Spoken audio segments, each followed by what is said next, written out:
Welcome to the DuckFellas podcast, your weekly dose of waterfowl wisdom, blind banter, and hunting stories that might just be mostly true.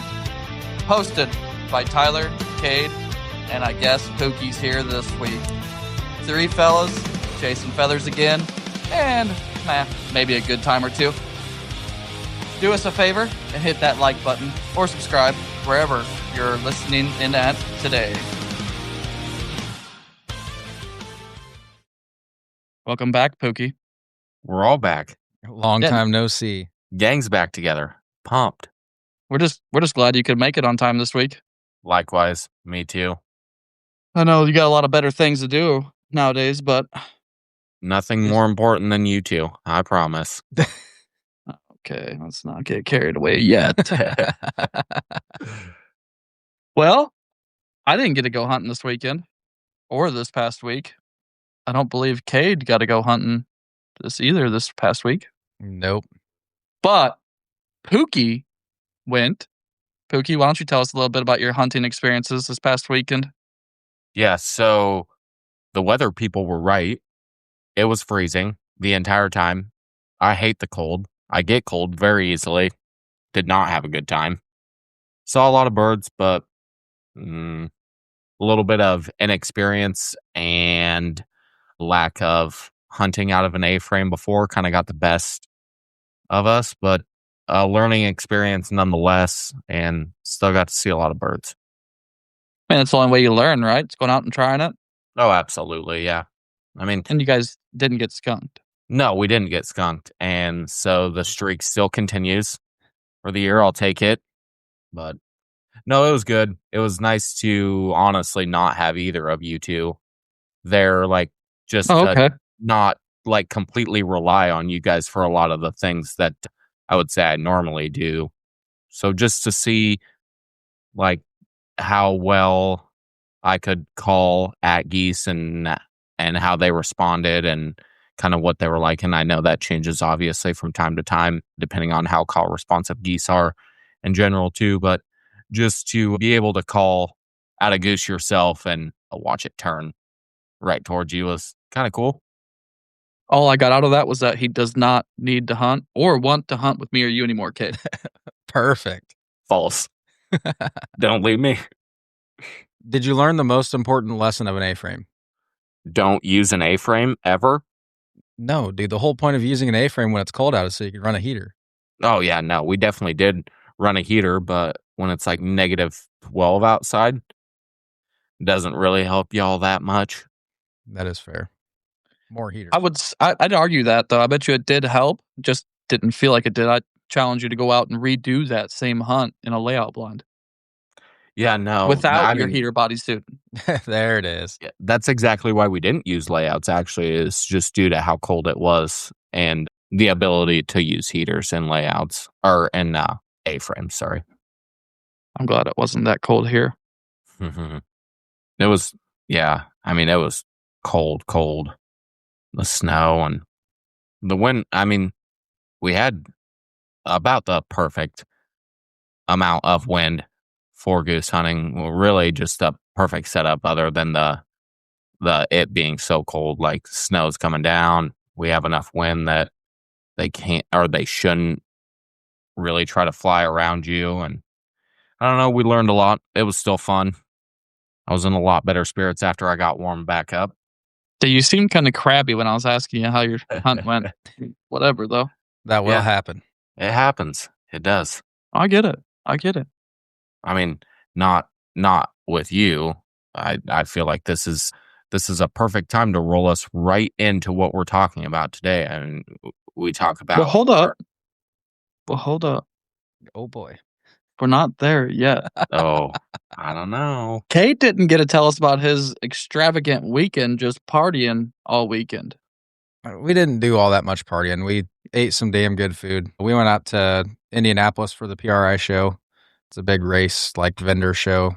Go buy a bunch of shit. Got a new seat. Yeah. Finally got to eat at St. Elmo, like the top rated steakhouse in the state. I think I'm still recovering from that coma I was in. But yeah, it was a fun weekend. Didn't have to deal with either of you two dipshits. It was kind of nice. Oh, Oh, you know what? I could say the same. It's been freaking nice at work. Yeah. Just think, you cut me off just to hear all that. Yeah, but somebody's got to do it. Might as well be me. Go ahead, Austin, since you were in such a big hurry here. Let's just No, go ahead wait. and- We didn't get to hear what Tyler did on his extravagant weekend. I worked. I got double time, and I got time and a half, and I worked. That works. It was fun. It was warm in the crane, though. Are you two done now? I think so, yeah. I think you can go ahead and carry us into the topic here if you want. All right, perfect. So before I got rudely interrupted twice, I was just going to... Wait. No, that's enough. You're about to get muted. You're done. You're done.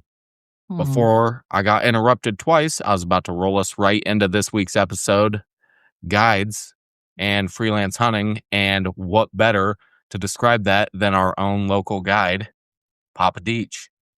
First off, don't be saying that out loud. I'm not a guide. To the state of Iowa, I am not a guide. I do not take people hunting for money. I just take them on Make-A-Wish hunts. Nah, more sexual favors. Oh, boy. That is also prostitution. I do not do that either. This is going sideways right away. I love it. Yeah, no. Definitely not good here. So, I've been doing this for a long time. I have never used a guide to go hunting. So, and I don't believe any of us have ever used a guide. No. So, Negative. our experience and I don't know, the things we say about guides are with little to no experience using a guide or going on a guided hunt. We'll just take that with a grain of salt. But I know people personally that have gone on guided hunts that I know a lot of people that have had good experiences and also had horrendous experiences going with guides. But that's really just business in general. It's what it is. So I know we haven't used guides ever, but to your guys' knowledge, what are the reputable guides that you guys have heard of, or if you can think of any that you would go on a hunt with, who would be some that you guys would go with on a hunt? I'll take the low-hanging fruit. You obviously got to take Habitat Flats. That Tony does a great job with what he does there, and he does a great job with their social media too, getting his name out there and kind of showing some of the behind-the-scenes shit that they do. So, yeah, that's a pretty easy one for me to go with anyway. We now know who has the money in the group. I'm not Bingo. saying that. I'm not saying that I would ever even go with a guide, but I feel like if you're going to do it, you might as well do it right. The hard crack. Austin, have you ever heard of any guides? I know you don't have as much experience in it, but have you heard of any that you would go on a hunt with if you had a dream hunt, like a Make-A-Wish hunt like I do every week with you? But you had to pay for it. Yeah, that's my life in general is guided hunts every week with you too. So it's beautiful. Yeah, we have good weeks and we have bad weeks. Just like you said, a lot of bad weeks. Not so many bad weeks with Kade, actually, though. It's kind of weird how that works out. But Dang. I don't know. So anyways, we'll just carry on this podcast the rest of the time without Austin. He's booted from the room. That's crazy. You guys you don't get me but for 20 minutes last week, and you're already just being mean to me again. No, for sure. But For myself, I would choose Cadillac Creek Why? because I honestly think they are the best. And you're not hunted. You're not relying on a crop season for like Habitat Flats, the Grand, I believe not the Grand. There's another big one in Kansas. The Grand is one of Tony's, but I can't remember the name of it. But they're flooded crops, so you're relying on solely Mother Nature and how the crop comes up. Cadillac Creek hunts ponds and fields, and I believe it's Oklahoma, and they have some epic lesser hunts and ducks and cranes and snows. You name it, they kill them. Fair enough reason. But were you trying to say something, Austin? Nope, never. Not me. I just sit here and smile. I actually didn't mean to interrupt you, but No, you're fine. Once it got going, I was like, fuck it, full send. I get it. We already told you that you were doing most of the talking for this anyways, so. Nope, I'm not. Please carry on.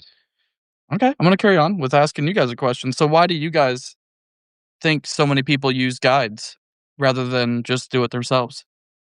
Go ahead, Pookie. What you got? Convenience. Like sheer convenience. The guides will put you on the birds so you don't have to scout. Really, the only downfall that I personally see from guides right now, I mean, I would say at this point in my hunting career, is strictly the cost.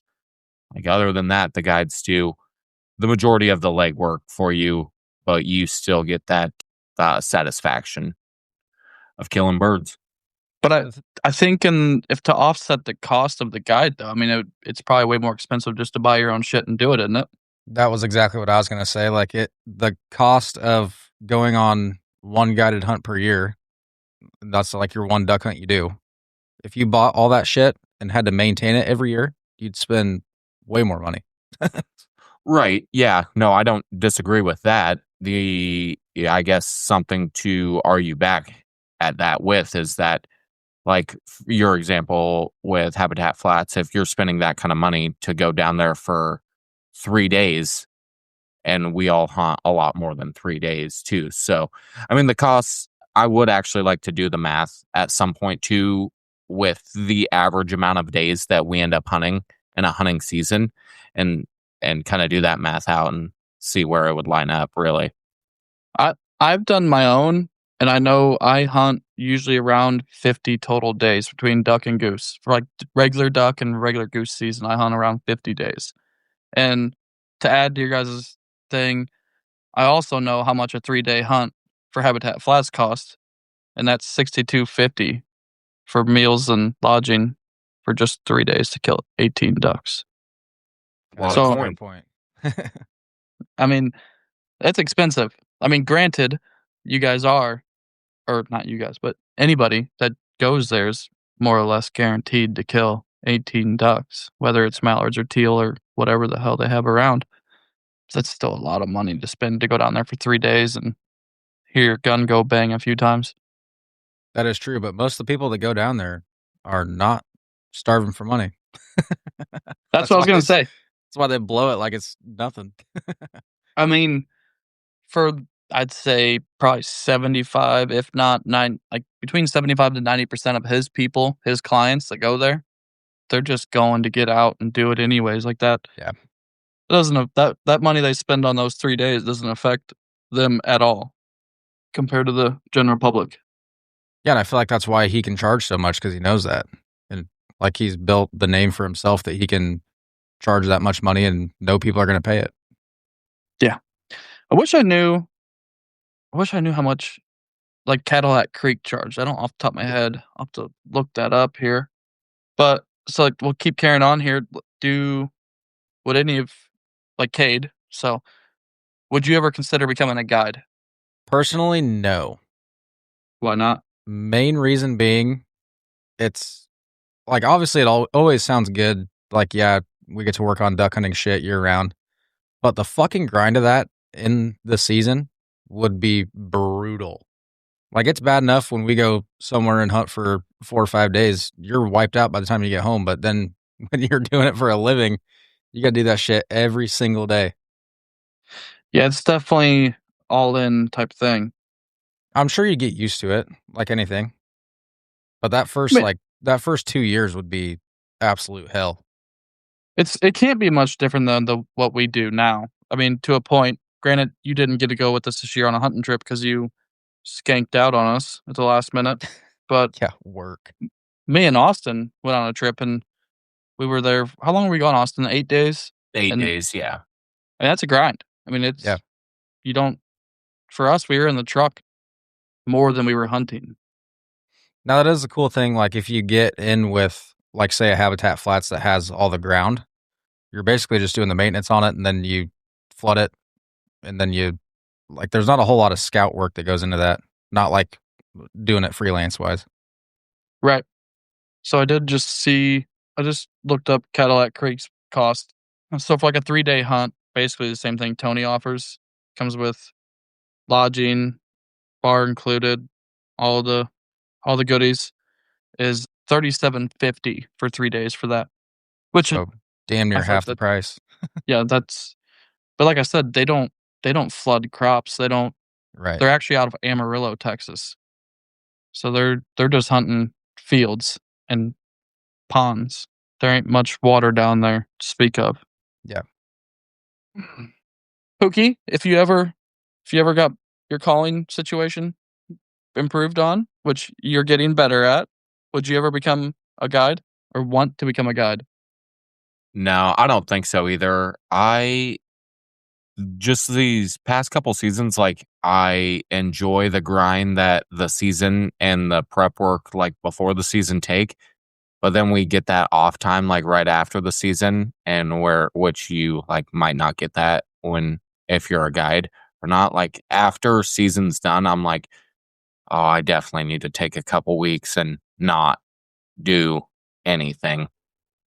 Yeah, I definitely look forward to that last goose hunt of the year when I can put everything in the trailer and I can forget about it for usually 2 to 3 months and then open the trailer back up around April and say, "Oh, we got a fucking mess here."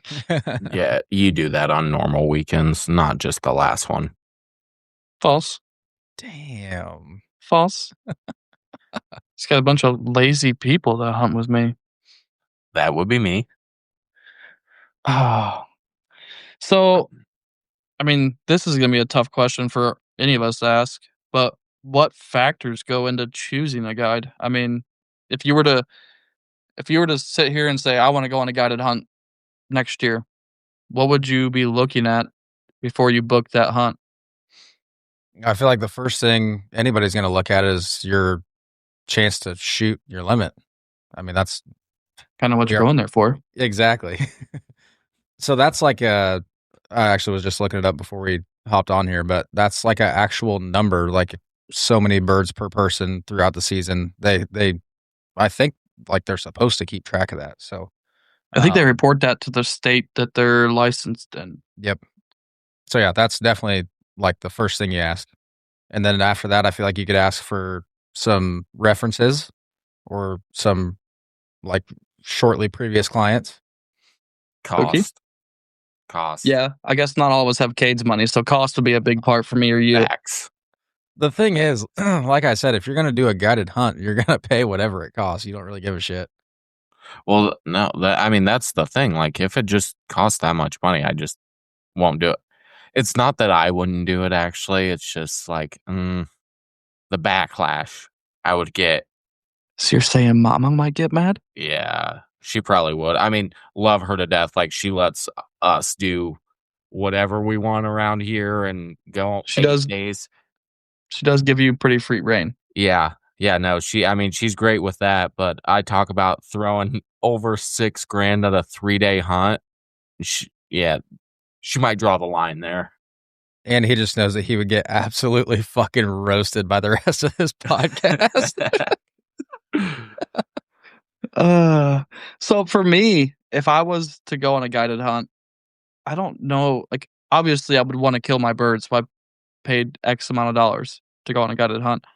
But I think it'd be more of, like, the personality of the guy that I talk to, 'cause I wouldn't something like that, I would wanna talk to someone in person on the phone, or whether it be in person if they're close enough. But I'd rather talk to them and kinda get their personality and kinda the persona they give off, 'cause that's the biggest thing out hunting.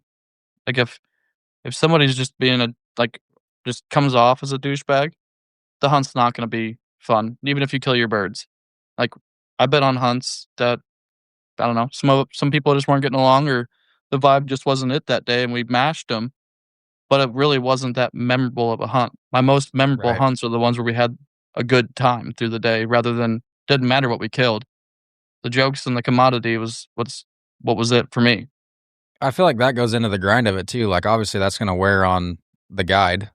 I mean, not every day they're going to be chipper, just fuck yeah, let's go duck hunt. That shit's got to get old at some point.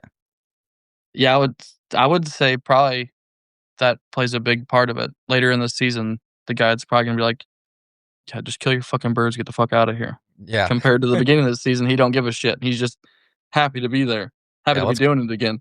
let's go mop some teal. Hell yeah. Blue wings for life. I feel like another big thing, like I know you and I can definitely relate to this, and Austin would be the same way, like on a pheasant hunt if you went on a guided one, which he's spoiled. He doesn't have to do that. But bringing your own dog, I feel like that's something you should probably ask about when you're thinking about it. Yeah, that's a huge one. Because, I mean, nowadays, honestly, everybody that waterfowl hunts has a dog, which is a pain in the ass, whether it's guided hunt or your 5 buddies that are going hunting with that day, because everybody wants to bring their dog. And if you tell one person, if it's, say it's Joe's hunt and Fred wants to bring his dog, but Frank's Fred's best friend and they already got their dogs going, then everybody just starts arguing and bickering over that. That can be really annoying. That's why I'm always very good about, like, I'm super lenient. If there's people that want to bring their dogs, I'm like, I'll leave mine at home, dude. He hunts plenty. And I've gotten the same way too. Ellie hunts plenty regardless through the year. So honestly, she probably appreciates the day to hang out in the house and sleep all day and just get into whatever she gets into during the day. I do know here in the next couple of years, that's going to be getting tough for you and I, knowing that it's kind of winding down for him. I feel like we're going to want to take him every single chance we can. I was curious how Ellie was going to do this year because I don't know. Just I've growing up, all my labs have never made it much past like 10 years old. So once you get over that like 6-7 year mark, they really either hit a brick wall or they go all the way till the end. Yep. So luckily, Ellie did great this year again. So we'll see how next year goes, if she hits that wall then, or if we're just going to coast into retirement. Hank did good though, too. Like he had a great year this year, especially for being like the first year we've really taken him with us in the boat.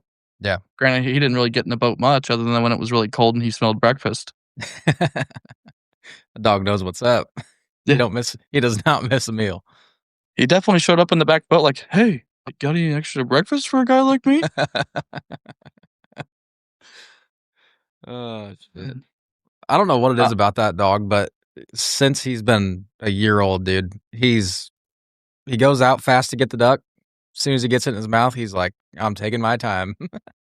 Dude, there are so many dogs like that, though. I've hunted over a lot of dogs, and Ellie will do that from time to time, but Leo, my buddy Sean's dog, he would just tear ass out there after the duck or the goose, and then on the way back, he's like, oh, I'm kind of tired now. I'll get there when I get there.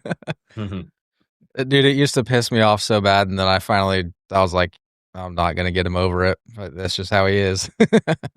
Yeah. So, like, another big one to look for, I think, for an outfitter would be a DIY outfitter.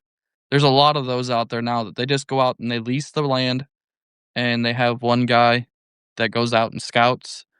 And if you call them and you book a hunt, they'll tell you, hey, the birds have been here.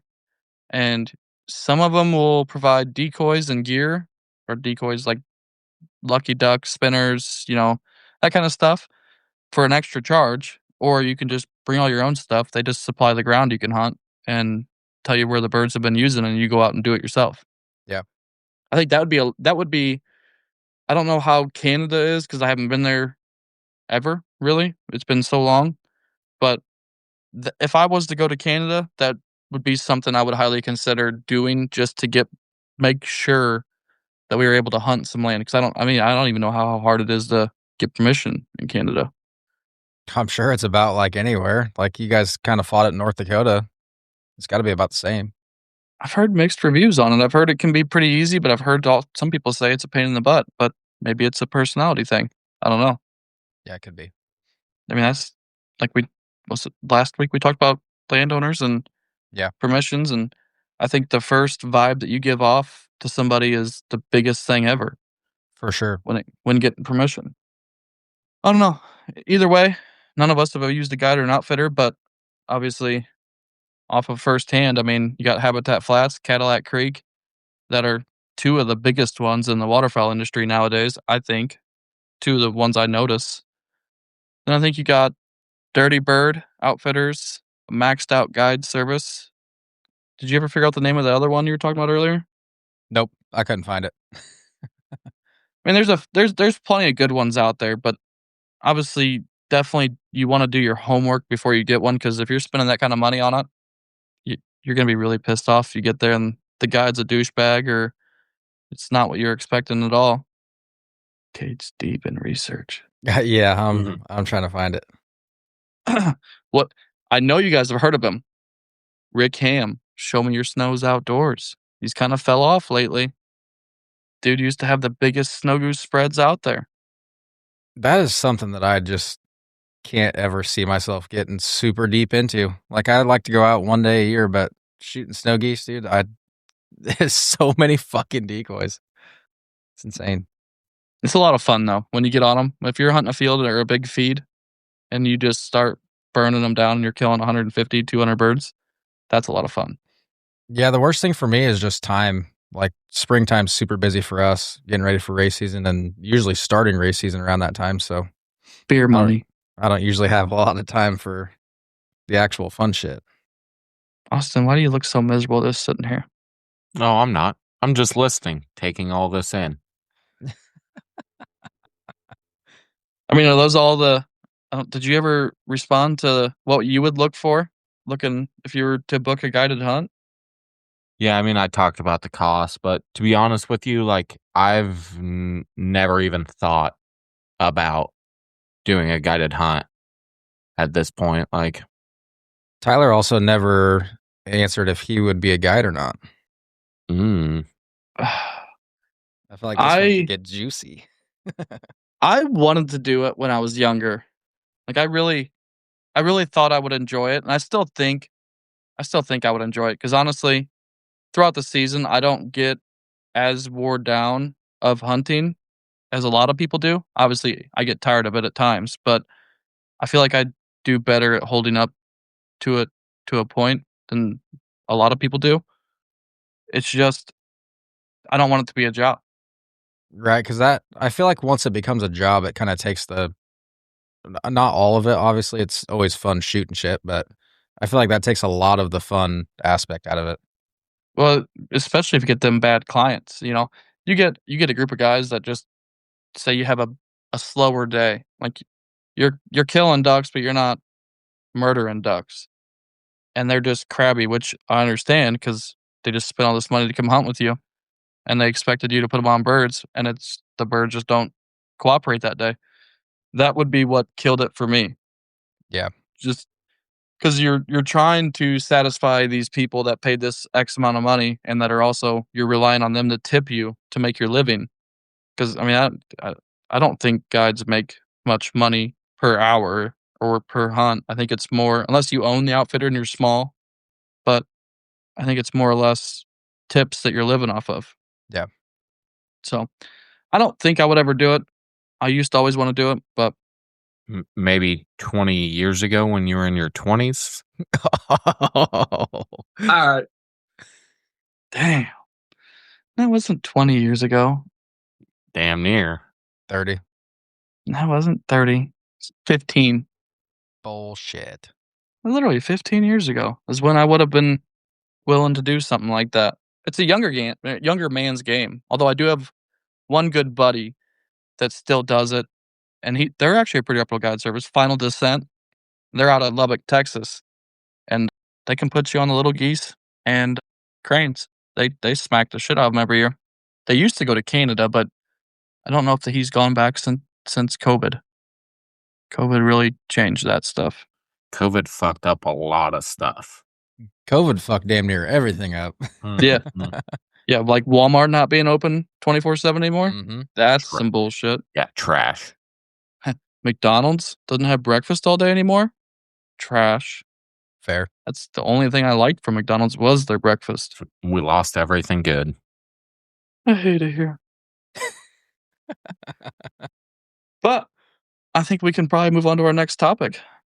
One that Dad knows all about.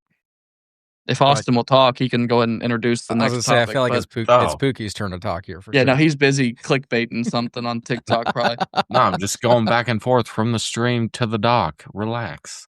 So we'll kind of transition now and from the guides and outfitters into freelance hunting, something that yeah, Tyler definitely has a bunch of experience, and Kate has quite a bit experience into it as well, and I'm just kind of along for the ride. Getting your feet wet. Hopefully not. That Splashing means in his waders leak. splashing in the water.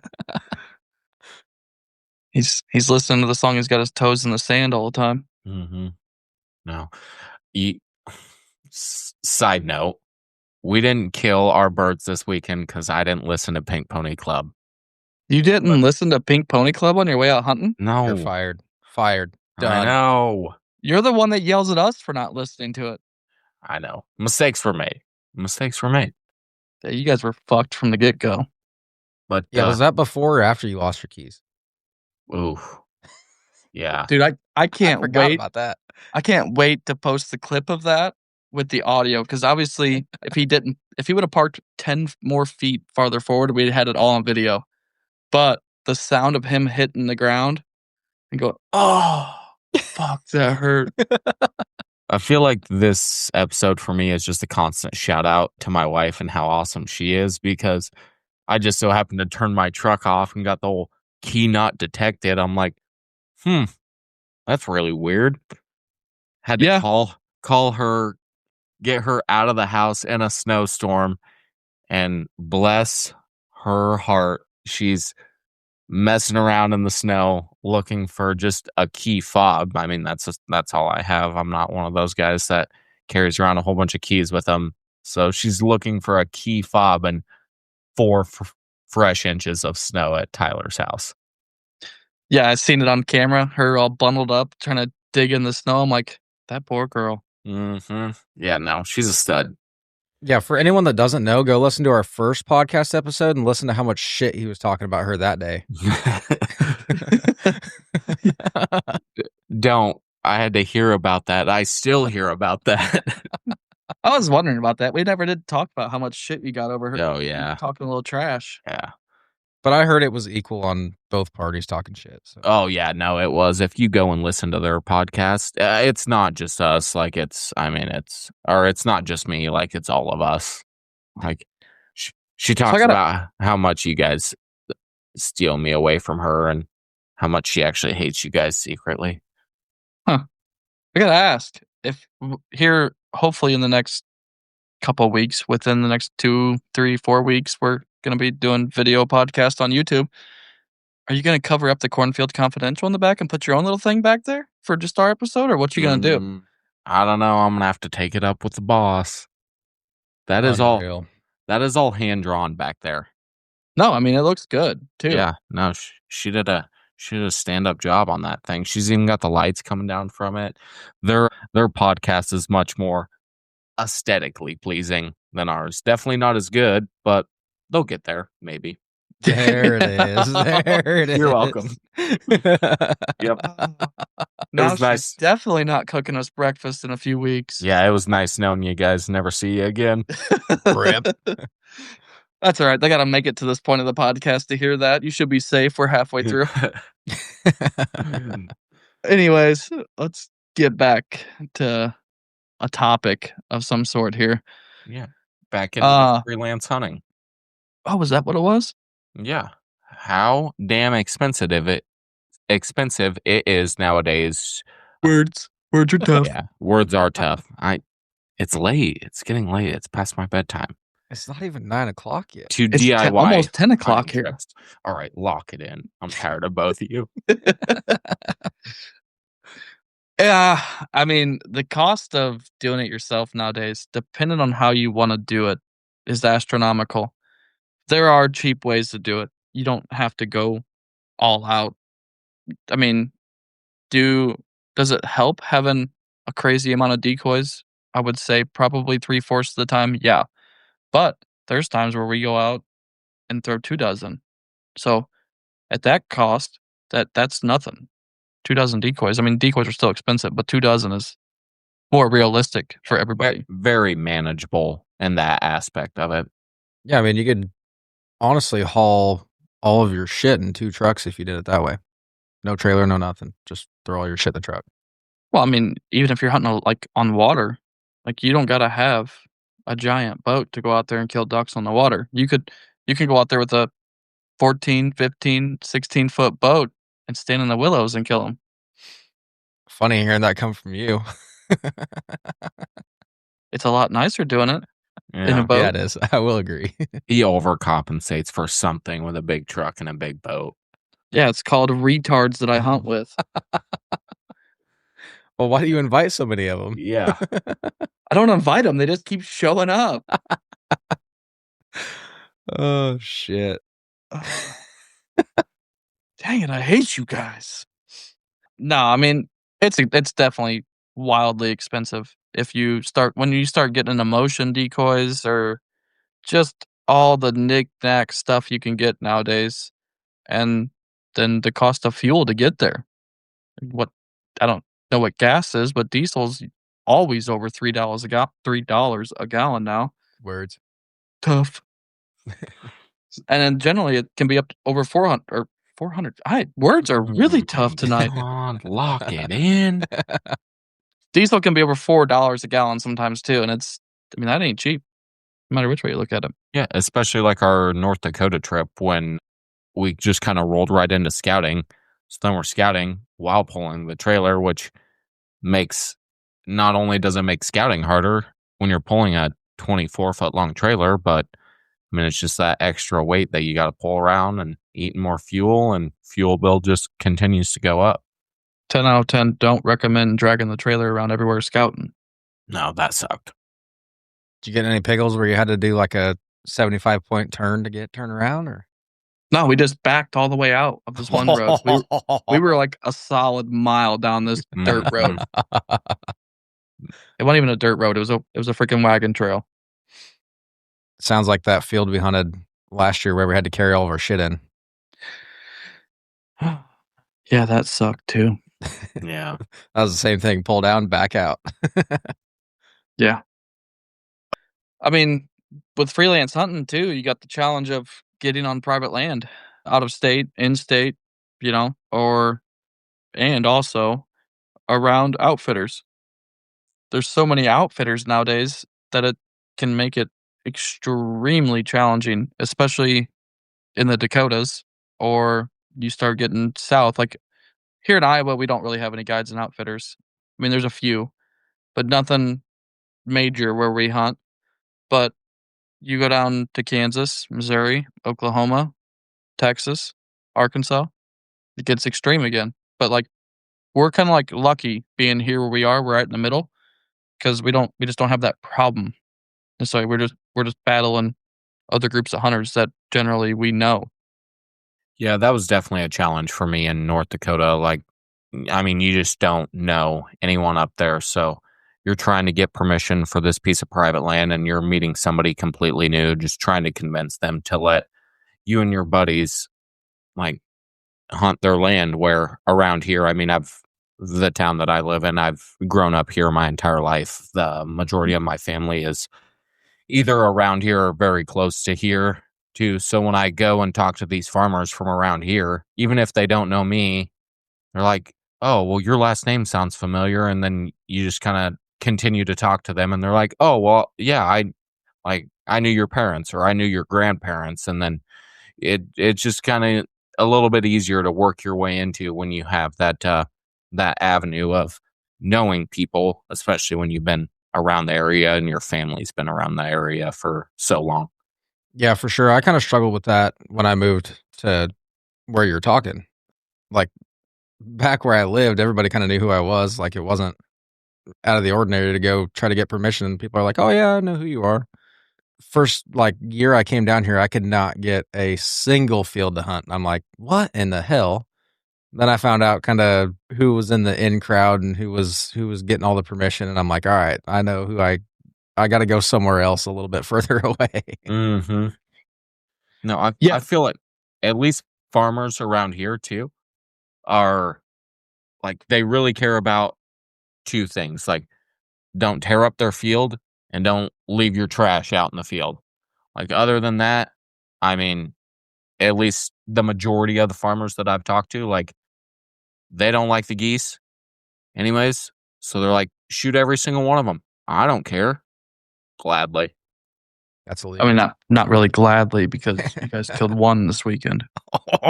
Damn, there it is. Still one more than you. You don't know that for sure. Nope, I do. Could have ran one over my pickup truck. But you didn't. Smacked it with Might a have. crane. No. The only That'd be wild. the only thing that pickup truck is good for is getting rear-ended on Kate's road. Yeah, no, it does that. It does do that. That's like the third thing that I've had get hit in the road. Yeah. That thing's I'm bad not- luck. I'm never parking in front of your house again. Dude, No, same. I'm parking right in your yard if I ever come over again. Yeah. If you ever come over again. It might not. Might park at Casey's and just walk over there.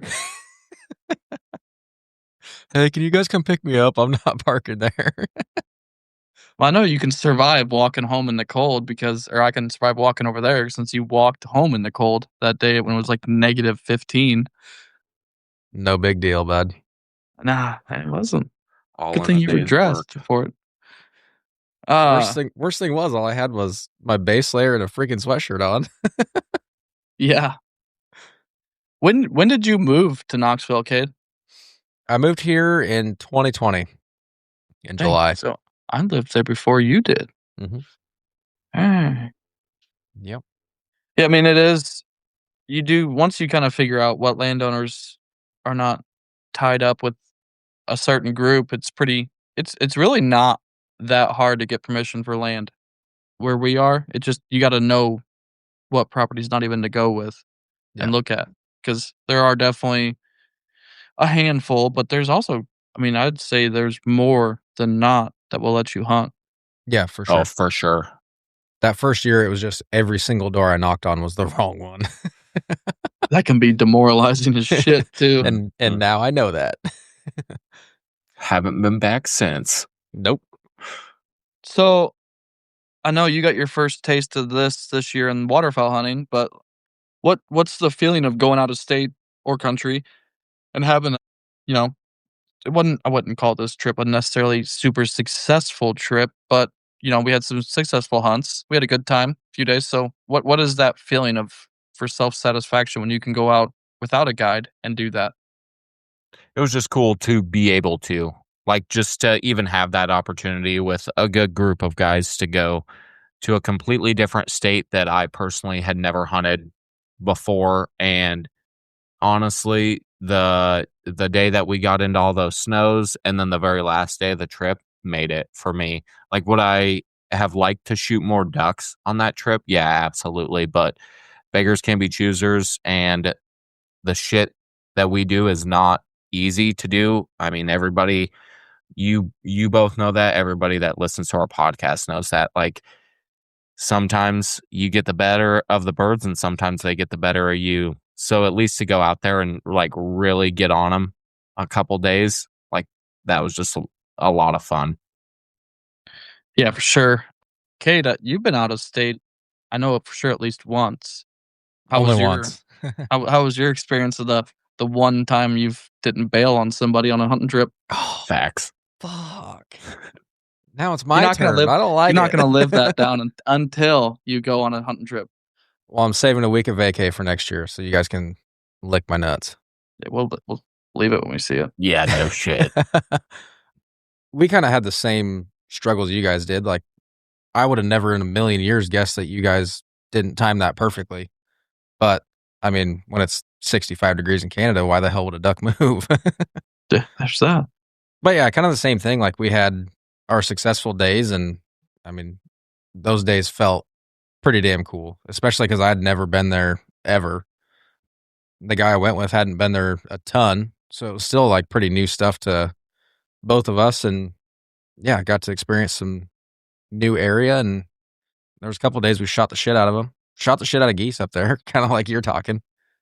It's where you guys went. It's an absolute blast. I mean, you are totally relying on the migration there. It's not like some places you go where they just have a natural, good local population of birds that you can go find some and shoot some regardless. Definitely very much relying on weather to help you out there. It kind of leads me straight into my next question though, for navigating river channels or lakes out of state. So how was that? Being you had no idea where you were, never been there before in your life, and you guys are running a river all of a sudden, middle of nowhere. It was interesting, especially because when we went, we slept in the boat ramp the first night because we got there at like I think 2 o'clock in the morning or some shit. So we just slept at the boat ramp for a couple hours, and about 4:30 we took off, and I'm looking around and I'm like, how in the fuck does he even know where he's going? And then like even leaving that day, going back to the boat ramp in the daylight, still like it all looks the same, dude. Like what the hell? I get a lot of that. Yeah, it was interesting though. Like it was fun to kind of watch him run through the channels like that. And honestly, like a lot of river running, I learned from August. That guy runs rivers more than anybody I know. He's nonstop fishing or duck hunting or whatever. But yeah, it's fun to watch that. And honestly, now that I've been running your little boat, it was nice to not have the stress of when am I going to beach this fucking thing. So the river there where you guys were at, it can be very deceiving because Mhm. the ripples in the water that would generally show a sign of it being shallow water are not a lot of times. The river will run backwards there in random spots too, Yep. because it'll hit a sandbank in front of it and turn around and come back, and it'll throw a ripple 50, 60, 70 yards in front of where that sandbar is. So like you might avoid it that part, and then you come back into the sand whenever you go around it and come back into where you thought the channel would be, and you Yep. completely missed it, and you're in 3 inches of water at best. It's a lot of fun though running new water for me. I I usually just go Yep. and hope for We the know. best. We know. Like, it can be fun, but it's crazy to me too how you can go somewhere. Like I can go somewhere and I can see the water, you know, 100 yards in front of me, and I can know what's the channel and what's not most of the time. I have made mistakes a few times and had to push the boat out of areas. But generally, once you get that experience in a behind the wheel of a boat, you can kind of see that stuff coming at you. And if you Yeah. can't, you should probably definitely go slow. Yeah, for Because sure. you're gonna have a long morning. Yep. Pookie don't run boats enough to even talk about that because he's a loser. Hey, come on now. I've been getting into it a little bit this year. Little bit, little bit. You're getting better at it. Last year was your first time ever running a boat with a tiller handle, wasn't it? That was my first time ever running a boat, period. Yeah. Ever. You know, it would be a lot easier to like help somebody learn like where to go and how to run a boat if you weren't running 65 fucking miles an hour in front of me. He was only doing like 54 last year. Come on. Yeah. You know what's crazy? Somebody could have went and got that boat and ran it to practice to get time in it, but only did it once. And I don't even know if he ran it much that one time that it went out. Yeah, no, I did. I ran it quite a bit, but there's a difference in running a boat and getting comfortable and open big water. And then when you're zooming by willows going 40 miles an hour, like that's a little different when you're in a foot of water. So your Same. judgment right now, I don't want to hear it. Same. It's even more fun when it's like 3:30 in the morning and you catch the wake off the willow bank from his big boat. That's You just fun. That's real you fun. You just gotta pin the throttle, close your eyes, and hope for the best. That was exactly what I did. Or when you guess a turn wrong and you jump his wake. Yes. That's really, really fun. Yep. That was honestly hysterical that day. Oh, I just bet. heard that boat slap the water. I'm like, he fucked up. Yep. I did, but I stayed in it, stayed right behind you.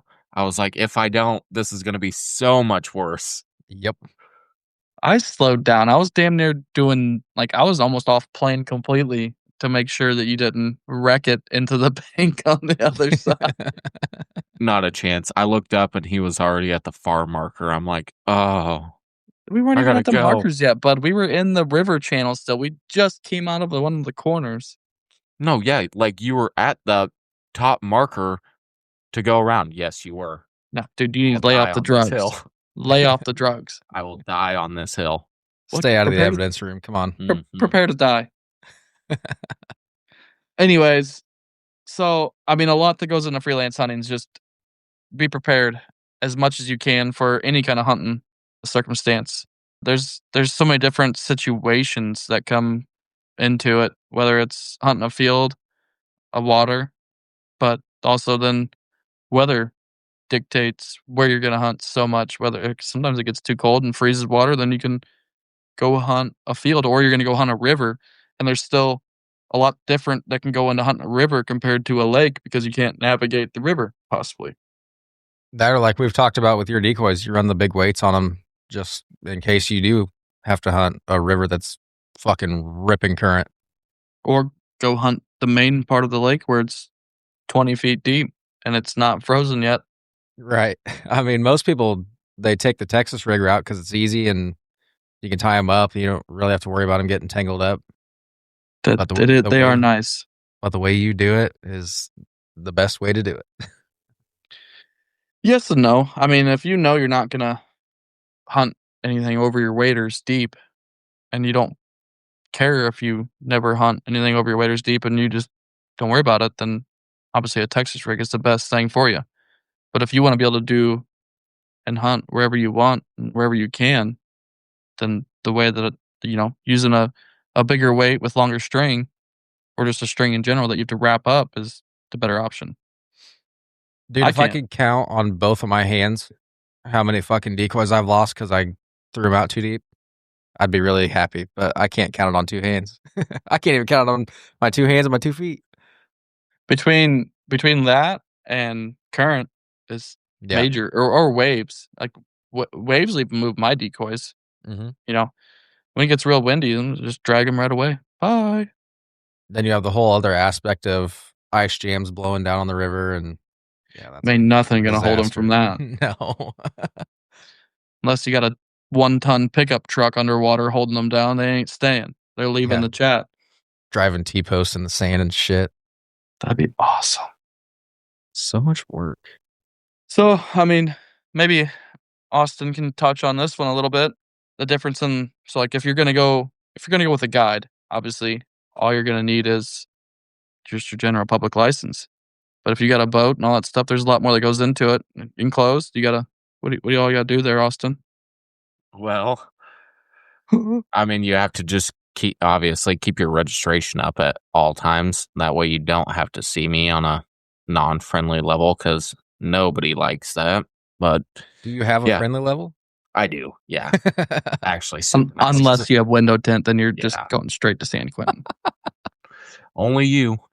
But no, yeah, I mean, when you start to factor in all that stuff and like trailer registration, boat registration, so on and so forth too, like not only does it get expensive, but it keeps, like, it's a lot of stuff to keep track of. Especially like you were saying earlier, when you close the doors to that trailer and then don't look at it again for a couple months. Like, I mean, I hate to admit this, but you're smart enough to make your registration due, at least while you're using it on a somewhat consistent basis. I gotta renew that still. I keep forgetting to do that. It expires in like 2 weeks. Yep. Yeah, you're done for. And then you will see me or one of my buddies, and that's never fun for anyone. So, yeah, I mean, as far as that, it is a lot to keep track of on top of everything else. Like, it's just another thing that you constantly have to keep track of. But I would recommend you do like Tyler does and make it while you're at least somewhat consistently using it. So you have to look at that license plate all the time. Yeah, I mean, obviously you can't. The boat registration, I know in Iowa, is just the same time for every boat. Mm-hmm. It's good for 3 years. I think it expires in April or something like that. April, May. I think it's right around there. Yeah. April. But I think that's the easiest way for me to keep track of stuff is I just make my enclosed, my boat trailers renew right there during hunting season, basically. So I don't forget it, because that'll really ruin your hunt if you're going out hunting and you get pulled over by some douchebag and they want to harass you about your registration being expired. I'll remember that. Tyler, how many places have you hunted that you had to have like a state specific even like a 3-day license for your boat. A lot of states require you to like get an invasive species, aquatic invasive species registration, which is, it's normally not much. It's like 10, 15, maybe $20 on the high end. I know Nebraska for sure. You have to buy that. And I'm pretty sure North Dakota, you have to buy that too. Yep. And it's a lot of states. You got to at least pay that 10, 15, 20, whatever it is, fee to bring your boat there. I don't ever put the sticker on my boat. You're definitely supposed to. But Jail. if you generally, every time I've been stopped about it or questioned about it, as long as I have that registration with me Right. and that sticker with me, they don't care. But if you don't have it on you, then they're probably going to write you a ticket for it if it's not on the boat. I feel like half the time in Iowa, if you don't have the sticker on your boat, you're going straight to fucking prison. That's crazy because I've never been harassed. Well, once this year. Once. I was going to say, hold on. Wait a minute. And it was on me. It was definitely on me. Should have been on your boat. Well, you know what? It takes Prison. 2 to 3 business days to cure to my boat with extra glue. Prison. Yeah. No, definitely. He wanted to take me to prison. It was phenomenal. He should have, honestly. Yeah, no, he definitely should have. So I mean, that pretty much wraps up those topics we got for this week. I mean, you guys got anything else to add? I don't really think so. Not for the topics this week. I think we can just roll right into closing thoughts. Nope, I don't want to. All right. Goodbye. Exits the chat. I mean, well, pretty much we're getting ready. We're ramping up goose season here. Pretty much duck season's totally over now, as of Tuesday in Iowa. Looking at your phone to check and see if it's actually over. Or No, that thing just will not shut the hell up. oh, so Southern Zone ends Tuesday, and then there ain't nothing open in Iowa other than the North Zone. You can go goose hunting, but goose season opens back up on Saturday for Central Zone, and I'm really looking forward to hopefully, which I'm pretty sure I'll be home for that, getting out there and doing that, even though Pookie's not going to join us Saturday morning. No, I'll be there. I'll just get there. I'll get there after you guys set up, put all the decoys out, and start breakfast. Are you going to just swim out there, or what are you thinking there? No, I'll figure it out. It'll be warm enough. Maybe he'll just be out there in his Speedo doing the backstroke on his way out on river. Thought about it twice. Could very well be. I hope he's not. Don't need to see that. We'll figure something out. I'll make one of you guys feel bad enough to come pick me up. Probably not. Yeah, it's going to take a lot of work, dog. I'm very convincing. Hmm. I mean, it's either that or your truck's on blocks at the boat ramp. So take your pick. Damn. I think I might try my luck. Do it. I dare you. Gonna leave the work truck on blocks or what? Might as well. Damn, he got me there. Anyways, you guys got anything you want to say to the people? What you got, Pookie? I know you got something brewed up. No, it's just this is. Dude, he's just angry at the world today. I don't really understand why. No, stop. This is Keeps like getting that look on his face. And it must just be the monkeys banging cymbals. Banging cymbals. No, this is like the last reset that we get for the year right here. And it goes into the final stretch of goose season. And I hope we bang them up. I hope everybody that listens to us gets the opportunity to go out and hunt and bang them up themselves. And hopefully the weather cooperates along with the geese. I mean, it's shaping up to be a better goose season than normal. We got the geese already, and we're getting an abnormally late warm up, I would say. I mean, we always get a warm up in December, but it's later than normal. So we're gonna have open water, and we're gonna have water to hunt in general. Like the lake level is higher than it has been in recent years. So I'm pretty pumped for that. I think it could be one of our better goose years to date this year. R.I.P. to the geese. They are fucked. I mean, Ellie's already resting up for it. She's been sleeping since 12 o'clock today, getting ready for goose season. I feel like she's just being lazy. Probably. We're going to go with she's getting ready for goose season, though. Sounds better. Mm-hmm. But I think that'll about do it for this week. We have hoodies out there. Don't forget, if you're looking to get a hoodie before the holidays here, get with us. We may or may not have a new design coming out here very soon. We shall see. But other than that, that definitely is going to end it. As always, please subscribe on your preferred podcast destination to keep up with our latest episodes. We're on Apple, Spotify, YouTube, Amazon, Podbean, and iHeartRadio. You name it, it's on there. If you don't see us, look it up. It's there. Get with us. Let us know if it's not there. Don't forget to follow our social media accounts. We're doing better at posting every day. DuckFellas Podcast on Facebook and at DuckFellas_podcast on Instagram. Otherwise, have a good goose season. Look forward to hearing from you guys. Peace.